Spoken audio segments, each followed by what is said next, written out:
Welcome to another edition of Seahawks Forever, powered by Fast Fashion Brewing. If you're headed out to the game this Sunday, check them out there on First Avenue, right across the street from Showbox Soda. Some of the best beers in Seattle. Say hi to my buddy Matt Storm while you're over there, would you? In the meantime, the Seahawks playing on Sunday at Lumen Field against the Arizona Cardinals, a team that they faced just 6 weeks ago in Week 4. Had them down by 2 scores, had them on the mat. Had another touchdown from Zach Charbonnet, if you recall, that would have put him up 3 touchdowns. The holding call on JSN took that away. They end up missing the field goal.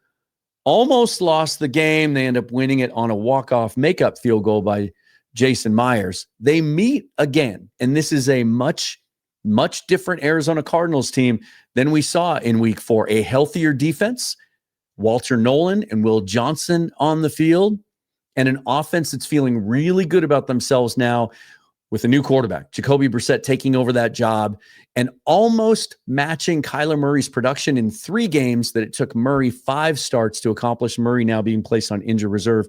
This is Brissett's team, and this offense is operating at a lot higher level. We're going to break down this matchup and what we can expect on Sunday between the Seahawks and the Cardinals with Walter Mitchell of the Red Rain podcast, joining me next on Seahawks Forever. Welcome to the Seahawks Forever podcast. In-depth analysis on everything Seahawks. And now, here's your host, Dan Viens. Get to my conversation with Walter in just a minute, but first I want to tell you about this fantastic deal while it's still going on with the Sleeper app, the #1 fastest growing sports app out there. And obviously we're a football show here, so we'll focus on football. But you can do this with any of the other major sports. You can play fantasy. You can play daily fantasy, best ball fantasy. You can pick games.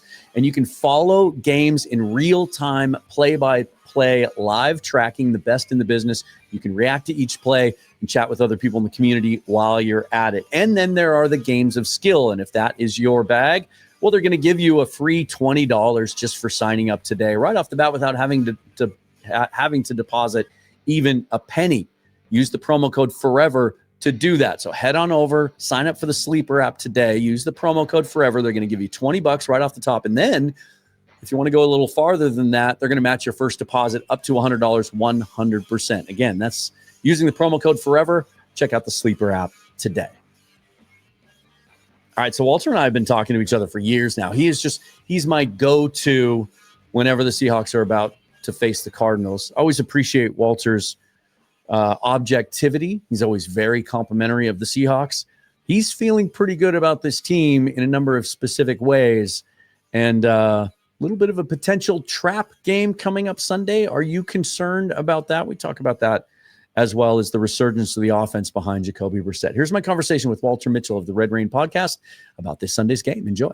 Walter, it feels like we just did this. I mean, we kind of did. It was just 6 weeks ago. I don't know what it is about the NFL schedule makers. I think it's ridiculous. We're playing the Cardinals twice within a 6-week period. We haven't even played the Rams yet. But anyway, how you doing, my friend? Neither have we, Dan. We have it's weird. It's later in the year, yeah. So yeah, it is totally weird. At least we're not like 2 games apart this year. I hate that. Yeah. That seemed to have been a trend the last couple of years. Yeah.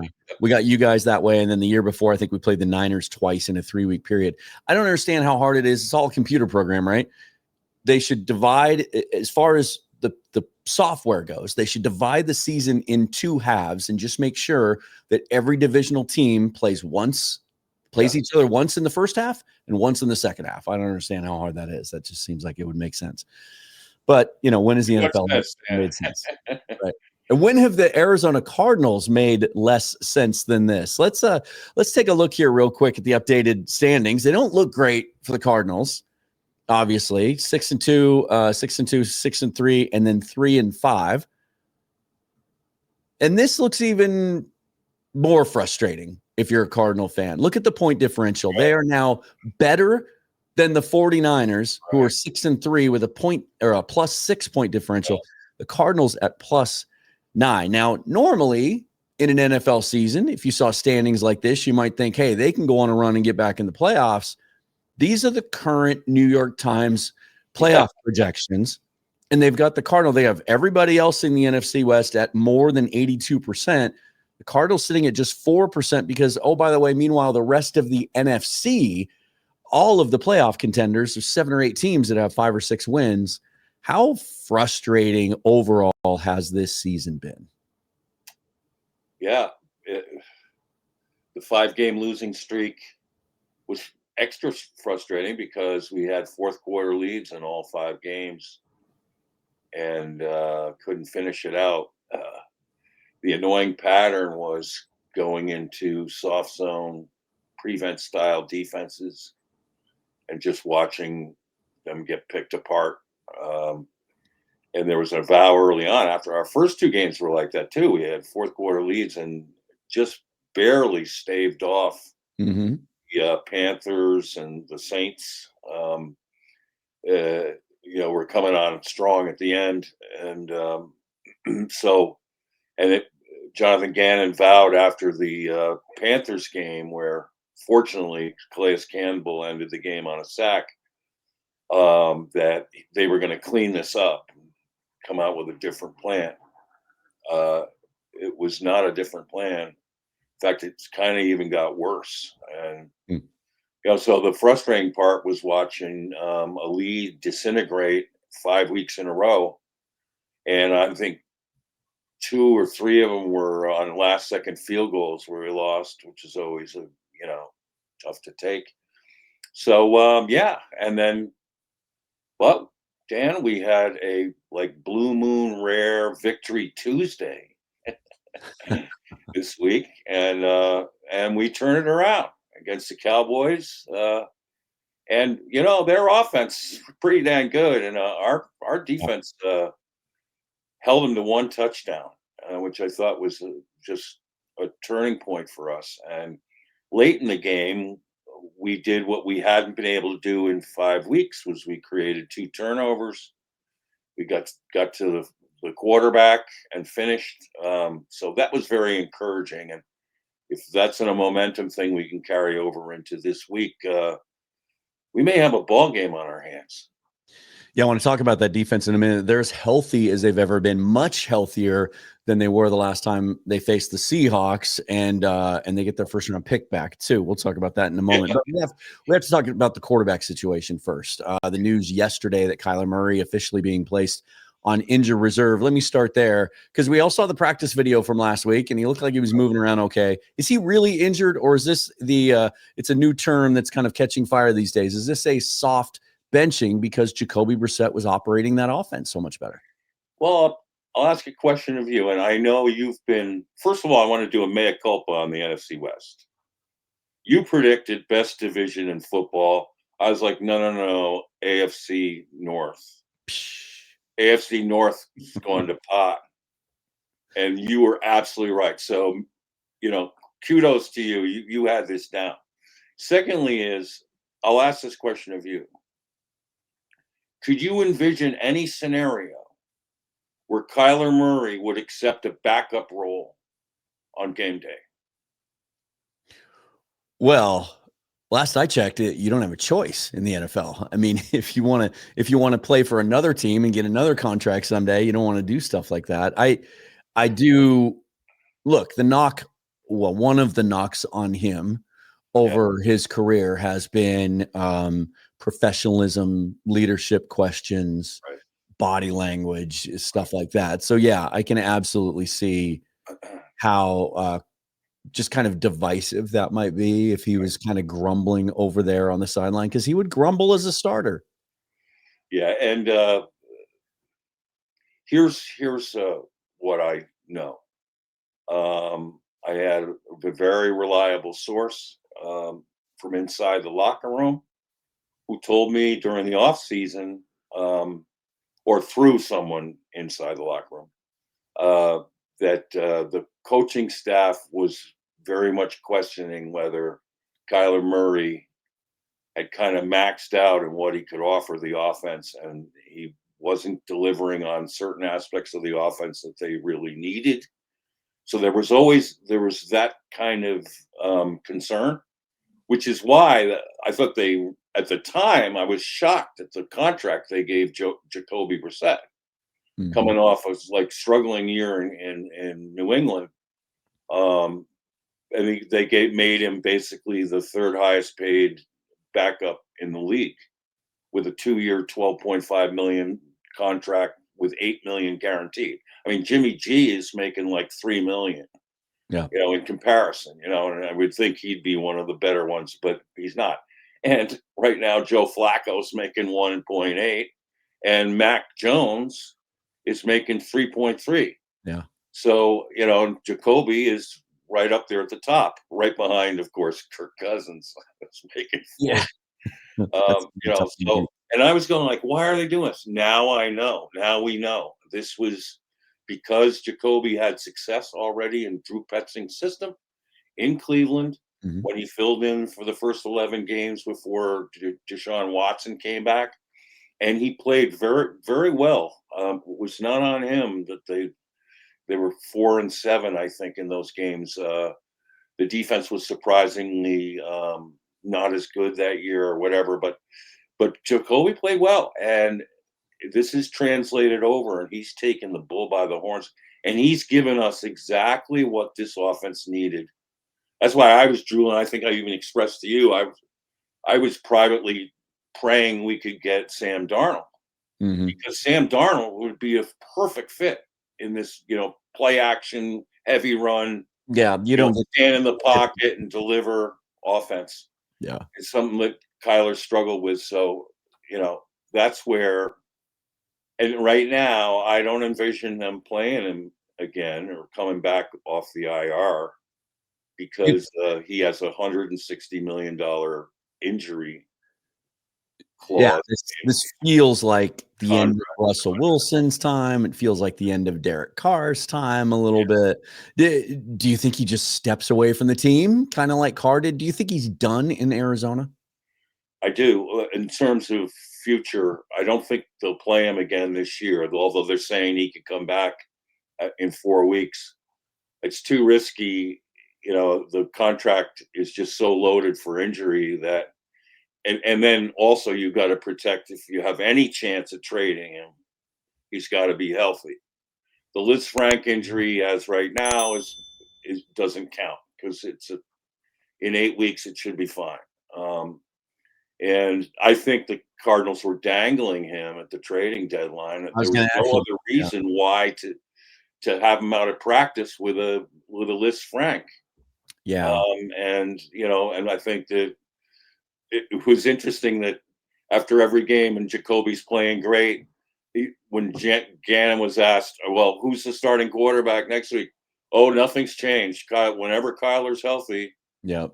But the very second the trading deadline expired, it was like, everything's changed.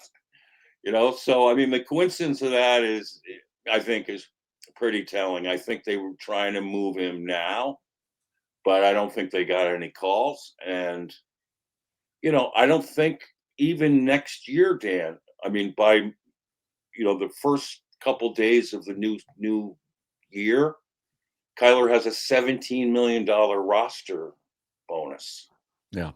I don't think you can pick that up. And then I don't think anyone's going to trade for him because of the contract. Yeah. You could start there, but you can go to the other reasons.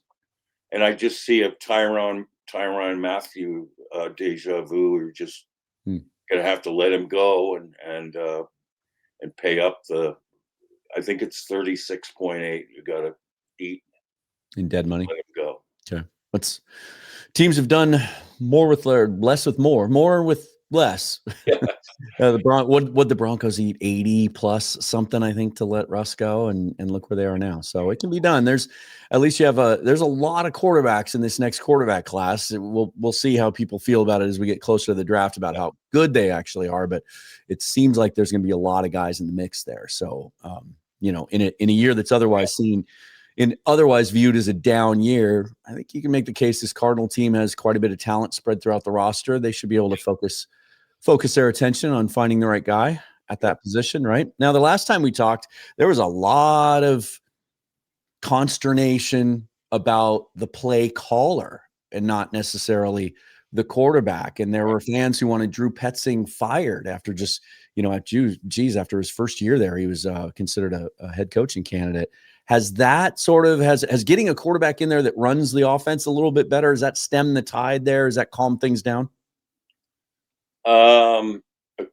Amongst Kyler fans, no, but and I think they're slowly starting to realize that this is, a fait accompli. It's just not going to work, and we're moving on. And I'm defending Petzing all along. We had a top 10 offense last year. I mean, who argues with top 10? I'm sorry. Yeah. We're the Arizona Cardinals. Right. We have a top 10 offense. You got to, give it some love. But it was in ways that we're not accustomed to. It was with heavy run game, James Conner blowing over people. It wasn't the kind of romantic Air Coryell, Bruce Arians that or Cliff Kingsbury that we're used to. And so that was a different optic for people. But so I give them a lot of credit for last year. I thought they did a really good job. And this year, it was just, we saw this with Cliff. There are times when Kyler makes an offensive coordinator look like an idiot. And then there's times he makes them look like a genius when he makes these breathtaking off-schedule plays that few quarterbacks can make. So it's there's a dichotomy there. But yeah. One of the telling things, Dan, this year, what I learned and what we learned was after the Titans game was that suddenly Petzing had a no audible rule for Kyler in certain plays. And, knowing Kyler, I'm sure that demoralized him because Kyler wants complete control of this. And this goes back to where Kyler's game started falling apart with Cliff. There was that Green Bay game where he audibled into throwing to Rasul Douglas, and that AJ Green didn't even hear the audible or pick up on it. So, and he was watching the scoreboard while we lost the game. I don't know if you were watching that game. It was against Aaron Rodgers. That was the beginning of the end, in my opinion, because people think that Cliff was just so soft on Kyle. That's not true. Cliff wanted, a nice equilibrium about when you could audible and when you couldn't.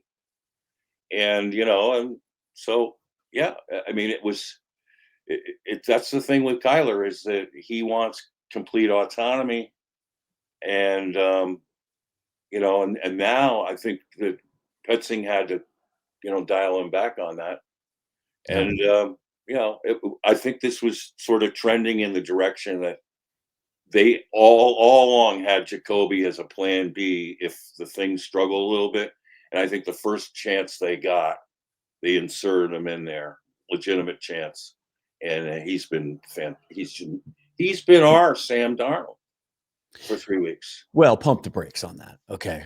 Just calm down a little bit. Sam's top 5 in every single statistical category that you could ever come up with around the league. I will say this, though.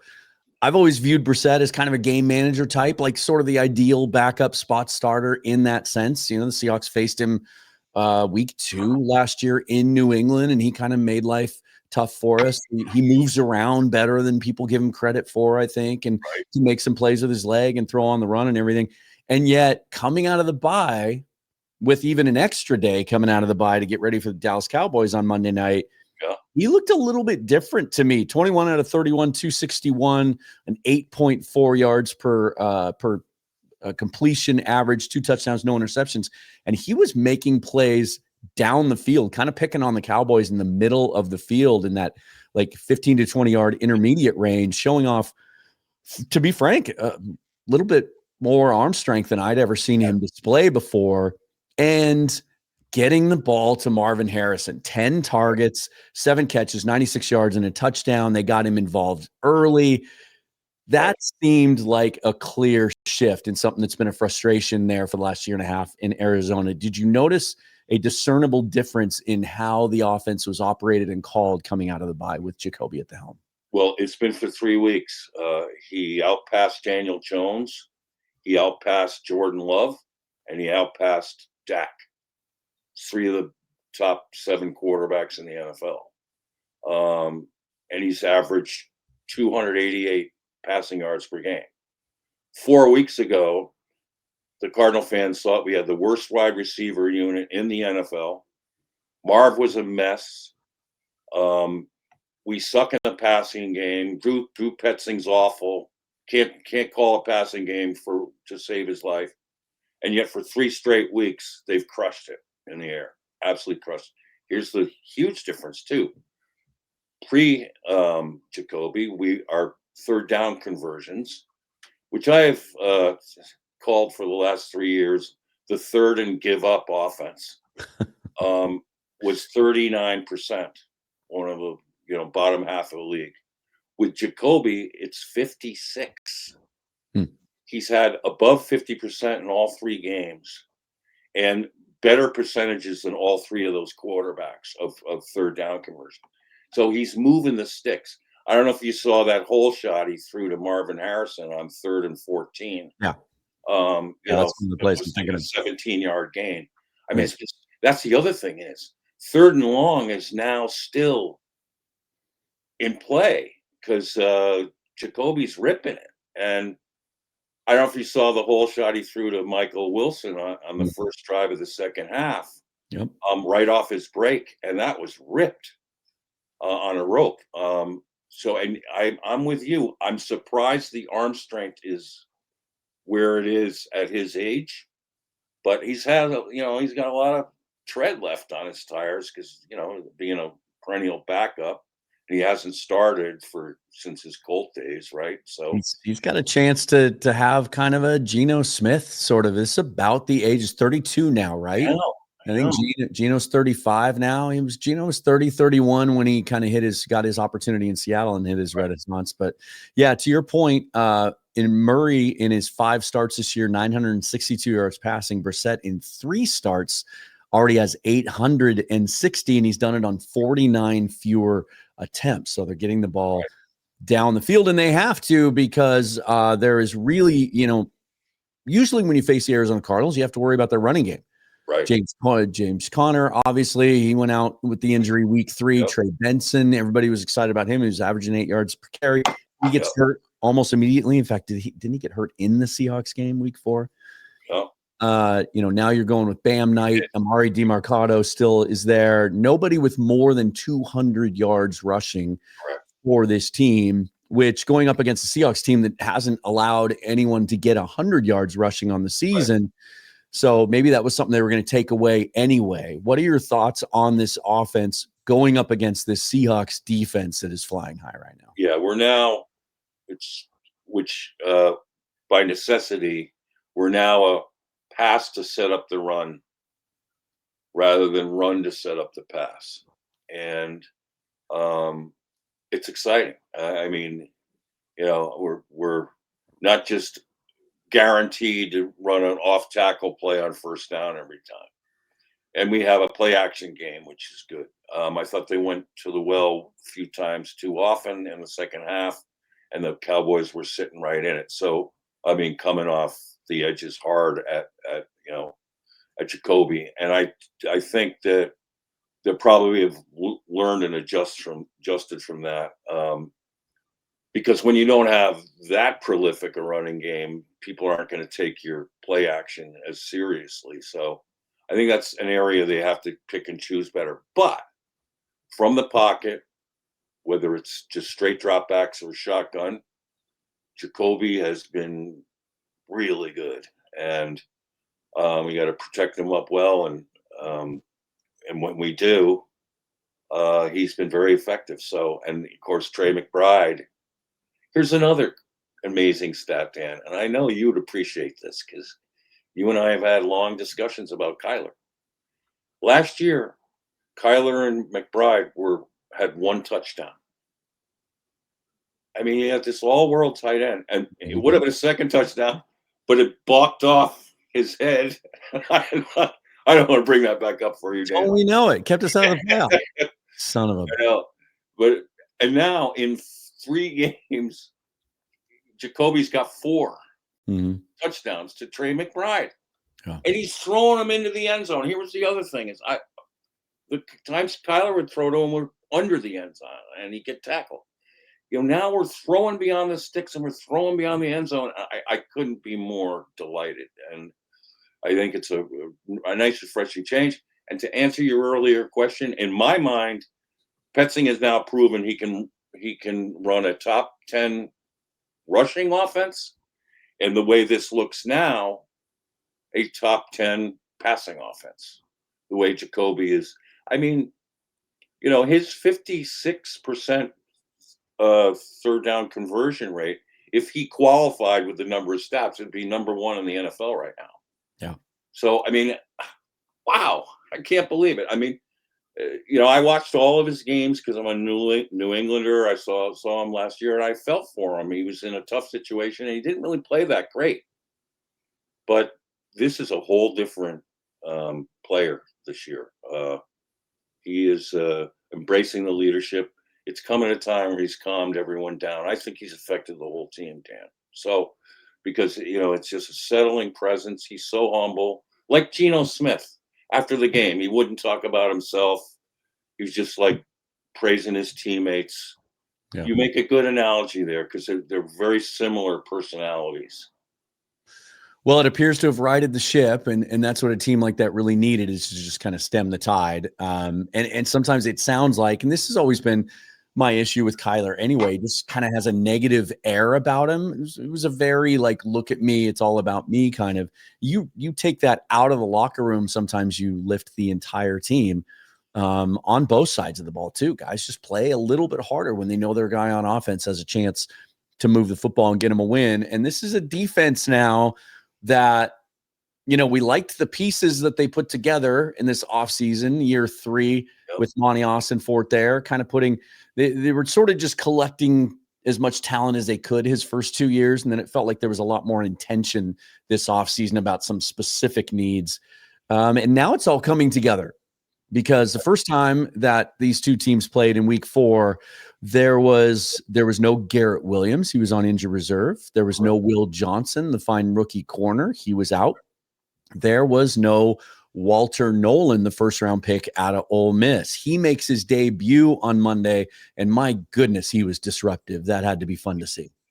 Oh, it was just amazing. And they had a pitch count on him, and they broke their pitch count because they just couldn't stop. They couldn't block him. Yeah. Couldn't hold him back from – and I think the play of the game for the Cardinals that really sealed the deal, which we hadn't been getting in fourth quarters for 5 weeks, was his sack of Prescott when they were across the 50-yard line, now down by 10 with all the momentum. In previous games, that's going to be a touchdown for the other team. Mm-hmm. And he just swimmed over the guard and got right to Dak and took him down for a 7-yard, 8-yard loss. And that was – and it like ignited our pass rush. Everybody else from that point on was like coming like gangbusters, and that's why we got 2 key turnovers. And I thought that was the difference in the game. And this is a rookie, and our game grades on PFF, 4 of our top 6 defensive grade games were rookies. Yeah. Cody Simon, Denzel Burke. Simon's a 4th rounder. Burke was a 6th rounder. Walter Nolan, 1st rounder, and Will Johnson, 2nd rounder. Will Johnson had a game, boy. I mean, he's a baller. He really is. He's he had the tackle that stood up the running back Williams and where Cody Simon came in and stripped him, and that's when we got that key turnover, but that was on check down throw on 3rd and 9 to the running back, which was good in itself. So, but yeah, we're pretty excited about that rookie class, and I know you guys have been crushing it. I mean, Zabel is the real deal, and I've loved your drafts. I mean, look at Jackson Smith-Njigba now. Mm-hmm. He has emerged as he wants to be the best, and right now he is the best. Well, what has Seahawks fans concerned after seeing that Monday night game is the possibility of Walter Nolan going up against Anthony Bradford, our right guard, as well as this Seahawks offensive line is playing, literally giving them their best offensive line play in over a decade.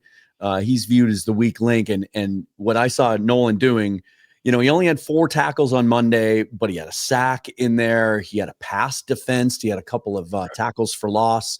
Yep. And there were a couple of times where he flat out beat Tyler Smith. And Tyler Smith is a very, very well-paid guard. And then beating Tyler Booker on the other side, too. He's their first-round draft pick. Was pretty impressive to see. Yeah. And then the guys that are paid to get after the quarterback doing their jobs. Josh Sweat, one of the more unsung. I don't know if it's getting enough attention down there. One of the better free agent signings in the offseason, brought in to bolster a pass rush that's been really dormant the last couple of years. He's got 7 sacks to go along with Calais Campbell with 5, I think. The ageless wonder up front there. Do you think, you mentioned the Seahawks offense flying high, Sam Darnold getting some MVP consideration, playing as well as any quarterback in the league. Correct. How do you feel now with this young, healthy Arizona Cardinals defense and their chances that you give them for slowing down the Seattle offense? Yeah, they are rushing the passer. And now, because they have the depth, they're a little fresher in the fourth quarter. They rotate a lot of guys in. I mean, Dalvin Tomlinson is in that mix. Dante Stills is in that mix. Darius Robinson is playing better, too. Good athlete, playing a 5-tech. So Jordan Birch, another rookie, edge player who's really had good moments for us. So the talent is there. Where what we haven't been able to do is maximize that in fourth quarters. Now we have one under our belt, and it'd be interesting to see how it translates. We also have been a little sporadic defending the run. Not bad, but also at times little, getting gashed here or there. That, as you know, and I know, can't happen if the Cardinals have any designs on winning up there in Lumen Field. So, because of our history, I mean, we turned Zach Charbonnet into a Pro Bowler last year. Now, not to discredit Zach Charbonnet. That was because I was there, though. I take credit for that one. I was yes. That's you called it in. He hasn't done that since. Yeah. There's nothing like a fine Charbonnet. Well, hey, I'll tell you this. Jackson Smith-Njigba has 58 catches on the year, 948 yards, averaging 16.3 yards per catch. And yet, on September 25th, week 4 against the Cardinals, 4 catches on 5 targets for 79 yards, no touchdown. The Cardinals did the best job of anyone guarding JSN in that game. The tight ends did some damage. Some other guys stepped up and did some things. What were your thoughts when the Seahawks went out and got Rashid Shaheed from the Saints to add to that group now with the rookie Torrey Horton and JSN and then the tight end groups? And we'll wait and see if we get Cooper Kupp on Sunday or not. But what were your thoughts on that trade when they Are we allowed to swear on the you can swear, yeah. Fuck. I was like, oh my God. Why did the deadline? Yeah. Why now that's a move that Les Snead and the Rams would have made 10 times over. You just know it. And you beat them to it. So I'd much rather have you guys get them than the Rams. No one loves wide receiver depth more than the Rams do, and no one takes advantage of it more than the Rams do. We played Shaheed week 1, and we limited him. I got the stats: 6 catches, 33 yards, 5.5. And we seem to be able to limit inside guys pretty well. Our nickels are pretty good. Yeah, Garrett Williams will make a difference. Garrett Williams, and we do some untraditional things on it too, in switching on players and stuff. But I think one of the things that the Cardinals will try to do, especially with Buddha and Jalen Thompson and Rabbit, Taylor Demerson, is try to make their physical presences known. They'll try to take the romance out of the dig route, put it that way, and stuff like that. I think they're going to try to, make a physical impression, and that's part of their game, because they do tend to give a little cushion here and there, but when the ball's in the air, they try to close it. Will Johnson's really good at that. Garrett Williams is good at that. Dadrion Taylor Demerson is good at that. So I think, that's part of their shell plan, is that if you are going to catch it, you're going to pay. And, we're not always successful on that. And we haven't been in fourth quarters either, because we're just letting it in to try to, milk the clock. Yeah. But on regular downs and on regular quarters, first three quarters, we're pretty good at that. And of course, if the pass rush is continuing to step up, then it makes it even more difficult for your quarterback. But we got to get to Darnold, obviously. I mean, you give him time, and man, so many teams around the league have Kubiak Darnold envy, which leads me to a question. Yeah. Are you now worried you're gonna, Kubiak's gonna be one and done in Seattle? Have you ever watched one of his media availabilities? No. Yeah. Just do that and you won't ask me that question again. Oh, really? I'm not saying he'll never get a head coaching job. I think that watching paint dry is more interesting than watching him speak to the media, literally. And look, there is an element of that you need to possess if you're going to walk in to an owner's suite or even a GM's office and blow someone away and get them to hire a guy in his 30s to be your head coach. He's never been an offensive coordinator for more than 1 year at any of his stops, because he's always been on staffs that have been one and done. I think it's going to take a couple of years. I think he's going to have to put a couple of years together so good that some team goes, okay, we'll hire him, even though he's dry as dry can be and there's no dynamic. He's not going to rally a fan base. I think that's an important element that owners look for, and whether they admit it or not, I think that's going to hold him back. I used to say the same thing about Darrell Bevel back when he was, the hot candidate and everybody thought we were going to lose him. Similar thing. And I think Darrell Bevel was a little more dynamic behind the microphone than Clint Kubiak. I also think that, look, if someone comes along and proves me wrong, because certainly I am wrong, my share of it, and just think he's such a good offensive mind that they'll hire him anyway. I think part of the extensive, meticulous process Mike Macdonald and John Schneider went through this offseason to put this staff together, and it's a staff, not just Clint Kubiak. He brought Rick Dennison and John Benton with them, and Justin Outten and Andrew Janocko and all those guys, that it was with the intention of, like, we're going to take a run at this thing for a couple of years. And we want to know that you're not just out there looking for the next job. Now, like I said, if he gets offered one, great. I just don't see that happening. I think Seahawks fans, it's a natural inclination when you get a hot young coordinator. Yeah. But here's two examples I'll just throw you from the recent past. Drew Petzing. Yeah. And Bobby Slowick. Remember what a hot shot he was after his first year in Houston, with the job he did with CJ Stroud as a rookie. Right. But then his wasn't, that he was so dry. It was just that he came across like a guy that just didn't seem grown up enough, to be honest. He seemed like a little kid to me. He kind of came across it just, to handle a job like that. And then he went out the next year and proved that he wasn't a very good play caller. And now he's out of a job. But yeah, I don't know that we have to worry about that as much. And it is, I'll say this about Sam, it is remarkable how 8 weeks have changed the entire course of this franchise.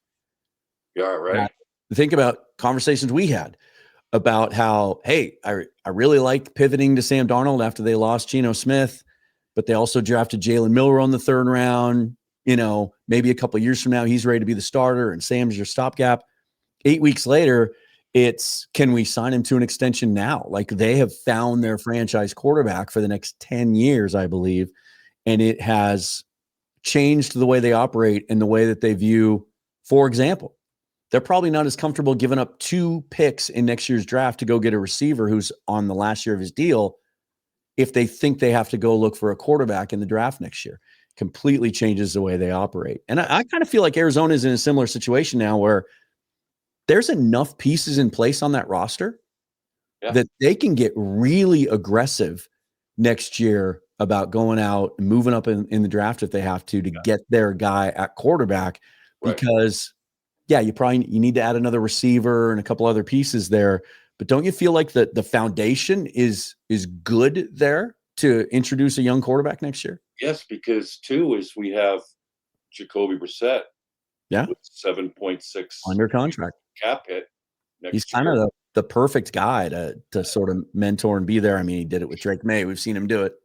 He is, and like you said, Dan, what if he takes charge like Geno did? Mm-hmm. I'm a big Geno Smith fan. I'm a little disappointed in how it's not happening in Vegas quite yet. But keep him with Brock Bowers for a couple more years and add some other pieces there, and I think they'll be, and having the running back is awesome. So, I think that could eventually work out. But, the way you just shifted everything, and I thought the Ryan Grubb move was curious, given that you had these good passing numbers last year, and yes, you wanted a stronger running game, but Darnold's not giving you a stronger running game. He's so good passing, you just want to keep dialing it up. So, but you shifted gears and got Kubiak in here, which was, I think, a stroke of genius. And here's the one thing I'll say about it, like a guy like Kubiak, whether he doesn't have the social skills that are requisite, I'm of the mindset that if a head coach gives you a strategic advantage on his side of the ball, it's worth it. Because it's so invaluable for someone who can make the great in-game adjustments, can game plan with the best of them, can get your quarterback playing at an MVP level. I'd take him as a head coach any day if he could do that with whomever you give him. But I get that too. I mean, Cliff Kingsbury wasn't going to wow anyone, personality-wise as a head coach figure. But man, he looked really good sitting on his couch, looking at his TV in his mansion, pondering life as he was. Yeah, I mean, you can make the argument that Mike Macdonald wasn't really the most dynamic guy with media when he was hired, but he was just hired because his intellect and his skill at coordinating a defense was so good. You wanted to have that skill.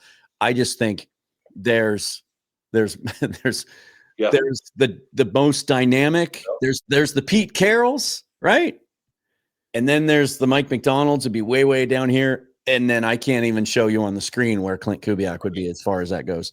And it's not a criticism. It is just me calling it like I see it. It is an important factor. And if someone swoops in and gets them and proves me wrong, fine. I think I know the league well enough to know that it's going to take him 2 or 3. He's going to have to prove it again more than just 1 year. Yeah. Well, here's an interesting parallel is that, first of all, Cliff really wasn't a head coach. Let's just get that out of the way. He had no power. Vance Joseph was the head coach de facto, and they didn't need Cliff to be the head coach. And your guy Macdonald is on the verge of doing something pretty special that Cliff did, which was to win 8 road games in one season. It's a Cardinals franchise record going back to 1898. And in 2021, we won 8 road games. And in fact, it was the last time we beat y'all. And it was Colt McCoy, where he won 2 huge road games for us in the division against the Niners and you guys.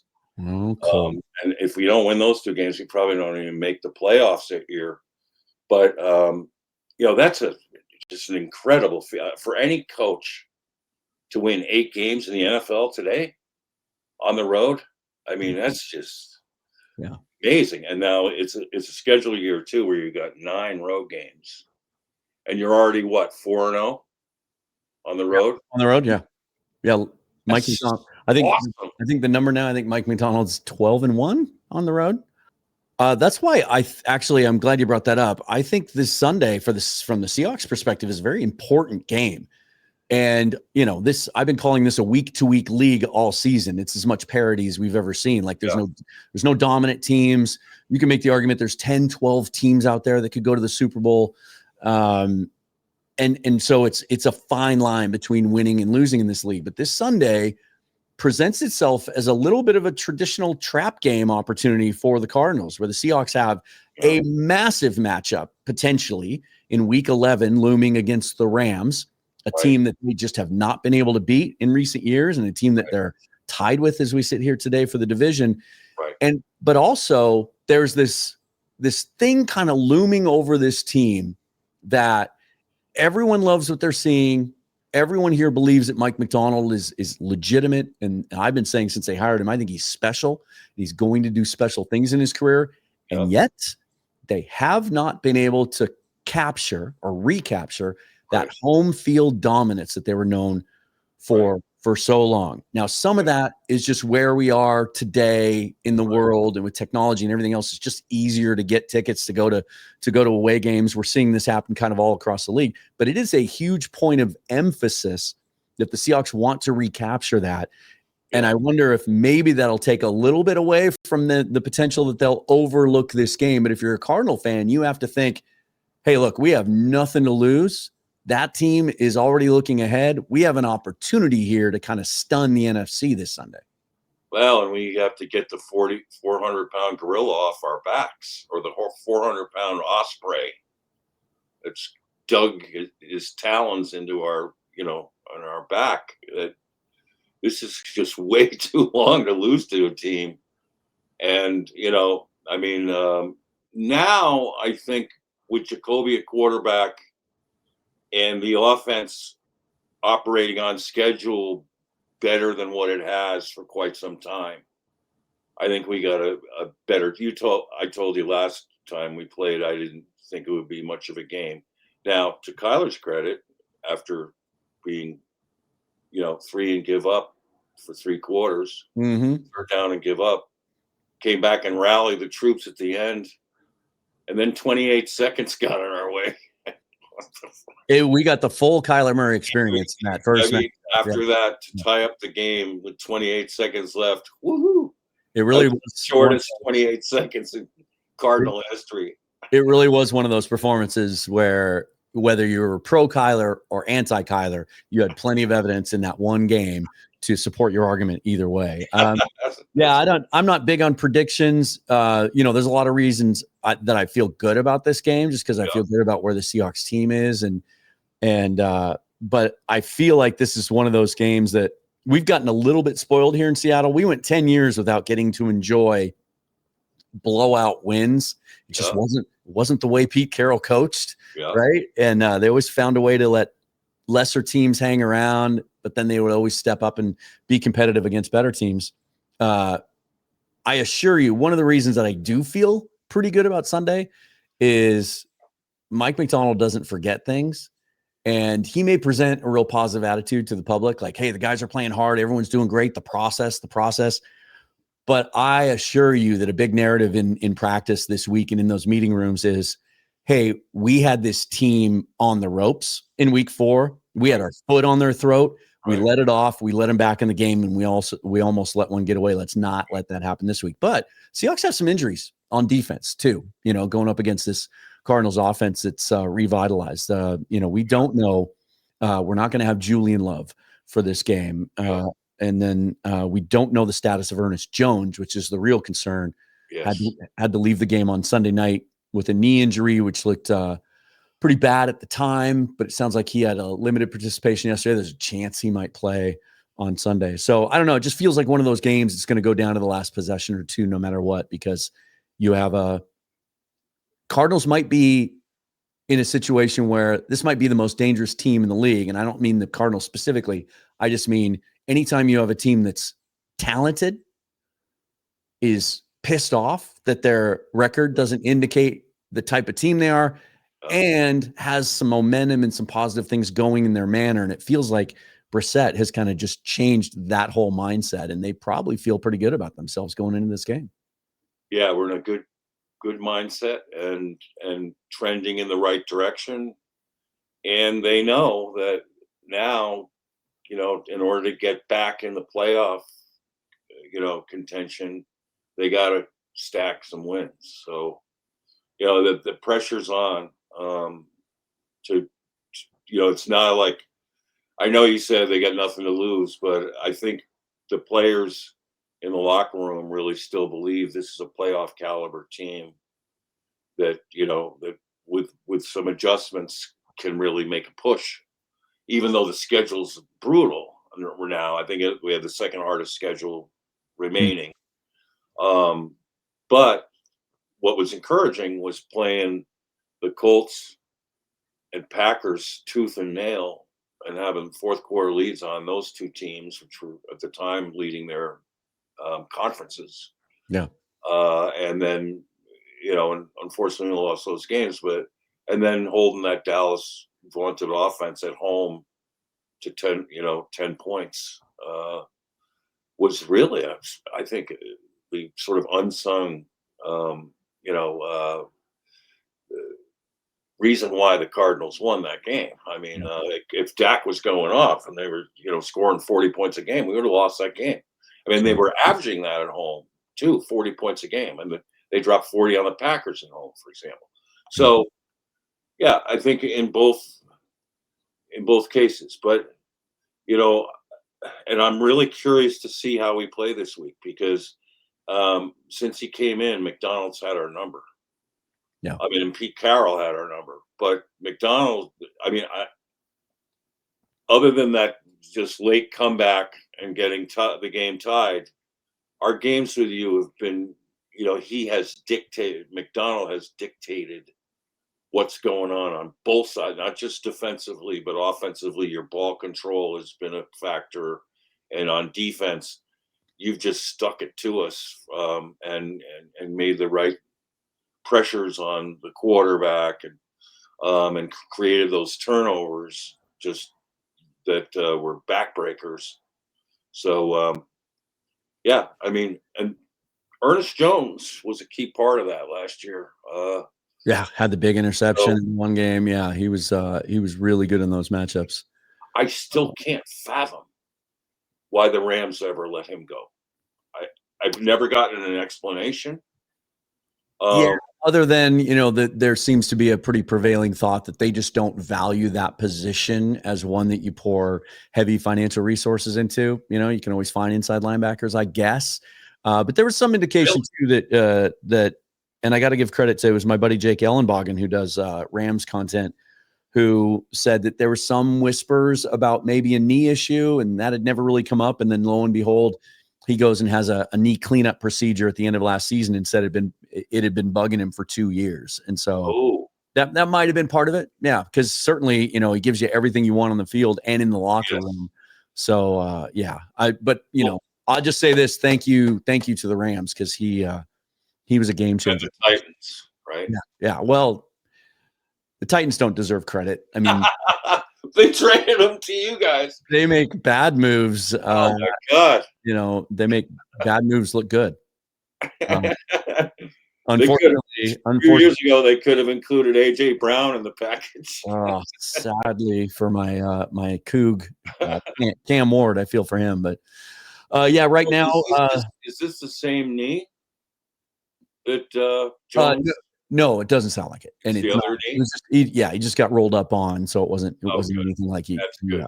It's just and he is limited at least, and from the video, looked like something that would be like an MCL strain, but it doesn't sound like any of the the MRIs came back good.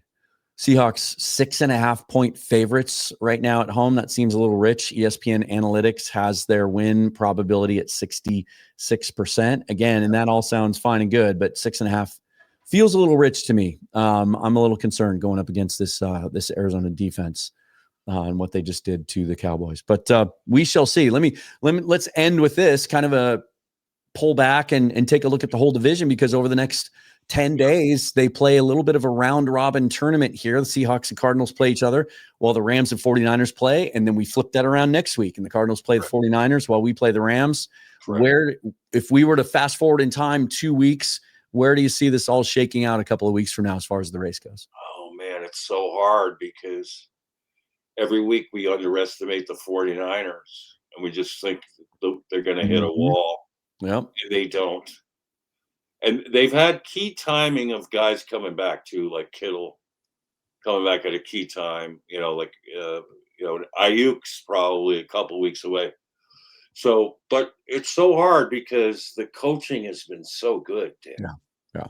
I mean, Kyle Shanahan deserves votes for coach of the year so far. I mean, he's got talent, but his depth's been thin, and Robert Saleh has done a magnificent job with that defense. And it's keeping them in games, and they do enough offense with McCaffrey.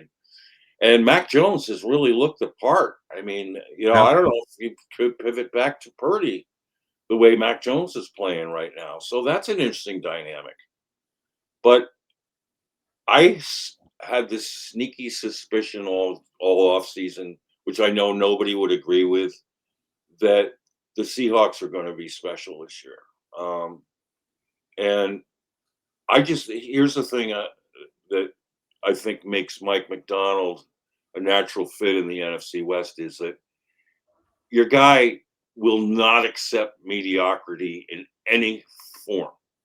If your player is mediocre, you go out and get a new one. He's like wired that way.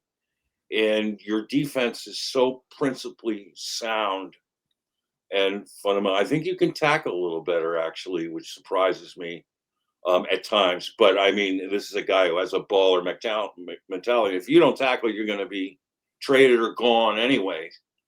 But I think he's building a sustainable, that's the thing about the Cardinals is we get good for a couple of years and then drop off, like an apple from a tree. I mean, and the 49ers every fourth year or so just have a collapse year, and the Rams are pretty consistent with McVay though.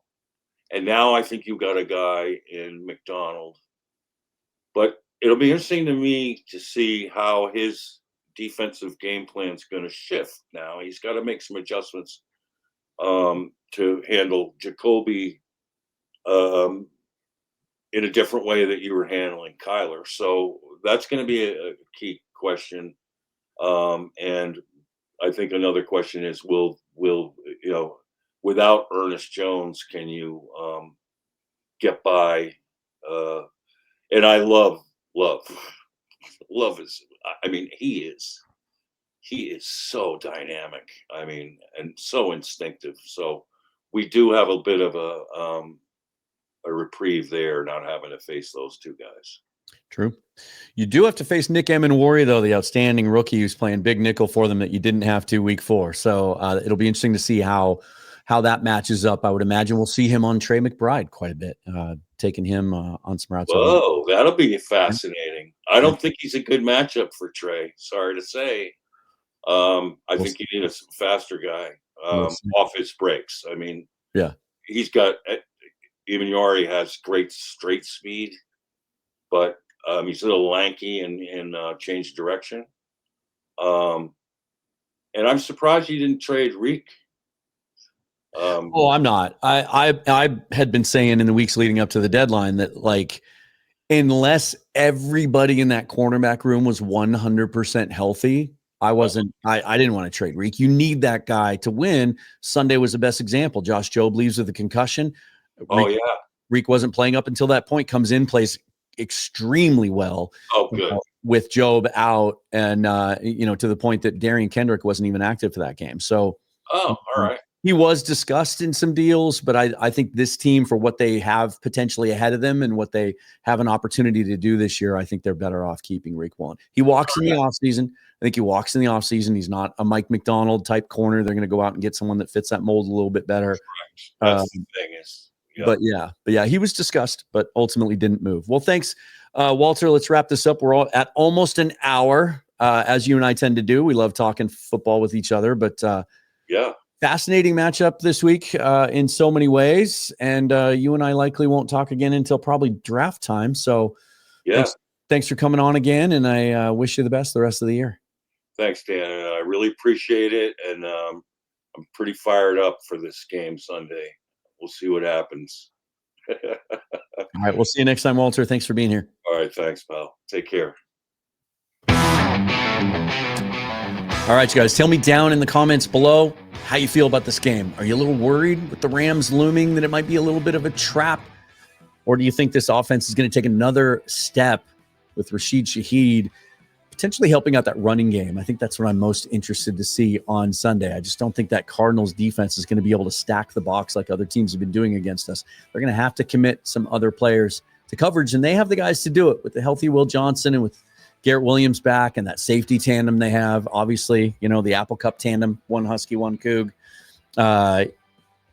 They've got some talent there, and this is a team that the Seahawks should not take lightly. We have seen Mike Macdonald be really good about firing these guys up based on past experience. They still are kind of playing off of the disappointment of that defensive performance against Tampa Bay. We've seen how they've turned things around since then.